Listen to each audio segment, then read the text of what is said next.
السلام عليكم أعزائي المشاهدين. رجعت لكم بفيديو جديد.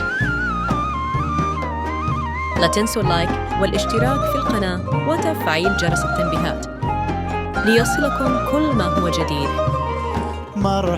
والحين نبدأ فيديو اليوم. الفنانة هبه الدري هي الأخرى سيكون لها بصمة في موسم دراما رمضان 2025 من عمل درامي يحمل توقيع الكاتب محمد النشمي، حيث حرص الإعلان الأخير عن هذا الأمر من خلال نشر بوستر مبدئي للعمل عبر خاصية ستوري بحسابه الرسمي على إنستغرام، وضم نخبة من النجوم وهم إبراهيم الحربي وهبه الدري وشيماء علي وفهد باسم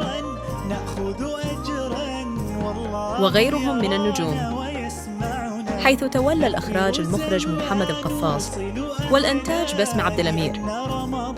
إلى هنا قد وصلنا نهاية فيديو اليوم، وأتمنى نال إعجابكم. نلقاكم في فيديو قادم.